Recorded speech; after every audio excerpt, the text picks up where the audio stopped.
Great core exercise, really works your obliques, but also your back, your shoulders. It's quite a full body one, really. Here we go!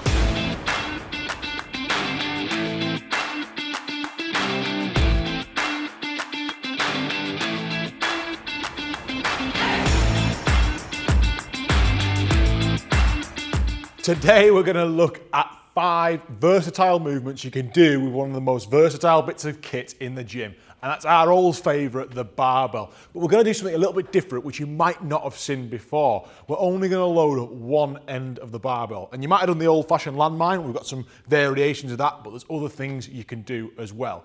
So number 1 is just going to be a strength-based movement, and it's going to be a bit of a shoulder one. So I'm going to pick up my barbell. I've just loaded at one end. It's just 20 kilos. It's not too heavy, but you can also go lighter than that as well.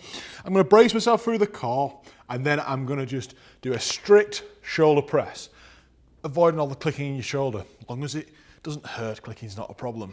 So in this position here, I'm just going to press, and it's a great one for just strict strength movements. It's also really good for anybody with shoulder impingement or a little bit of pain. You can still train shoulders, and often people find that this movement doesn't hurt quite as much as putting yourself in that compromising pressing position.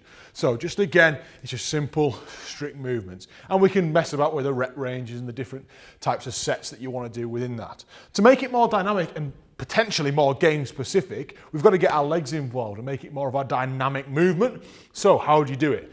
Well, we can bend our legs and then press and then catch it in the other arm, okay? Make sure you watch the end. That's the biggest bit of advice I can give you, because if you miss it, it can end disastrously. So we'll start here, up there, and then catch, and then catch. And again, don't have your feet planted. You can move your feet around, allowing you to move your body and get underneath the bar as best you possibly can. Third one, we're going to take it straight from this position into a core exercise. The way we do that is I hold on to the end of the barbell.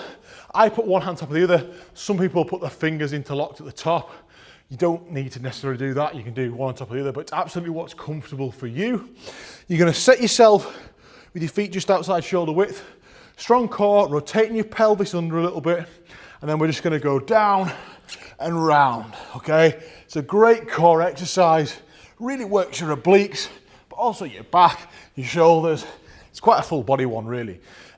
It's great to superset that with some of your strength and your pressing motions as well. It's just something you can really chuck into workout and make it nice and easy. So, something that if you're wanting to be a little bit more complex, we can make a really dynamic movement out of using a barbell, a landmine. And this is where we do a standing pickup, and then we turn and catch it with the other arm. The reason for doing that is it's kind of mimicking something like a handoff, but also training your body with a little bit of coordination to do more than one thing at once. So we'll have a go at it. I might not talk at this one because it's a bit more complicated. Right. So I'm going to pick it up. I'm going to turn and twist. So as I pick up, I catch it with the other arm. And I've got to make sure that I move my feet. They have to move. If they don't move, then you're not going to be dynamic enough.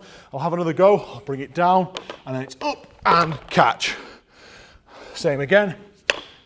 Up and catch. Really dynamic movement. It's a fantastic one for just making it more game specific, but something a little bit different and a bit more fun to learn something new. The final thing I'm going to talk you through is stability. So we've loaded at one side of the barbell, and you'll all be familiar with the old-fashioned deadlift. Great for full body strength. Try and do it when you've only got one side loaded up, but keeping yourself even. So my feet are shoulder width apart as usual. I'm going to get my usual deadlift stance and my usual deadlift grip. And what I want to do is pick it up just like I would a deadlift bar, but I don't want to tip up all the way. I want to make sure I keep my body steady. I stand up, and then I come down. And obviously you need to make sure you work both sides doing this. It is amazing how hard this is for both your legs and your core. And again, something completely different. It'll mess with your mind a little bit. So to give you all 5 again, number 1 is just that strict strength movement. So it's that shoulder press, the standard landmine. Number 2, you're going to make it dynamic by bringing your legs into play. So it's that movement, getting underneath the bar. Number 3, from that position into core, and we're just doing some barbell twists. Difficult movement. Number 4, that's the complex one where you're swapping hands. So it's a pick up and catch with the other arm, down and catch, And number 5, personal favourite, really good for lateral stability, it's just the deadlift. So from there, stand up and down.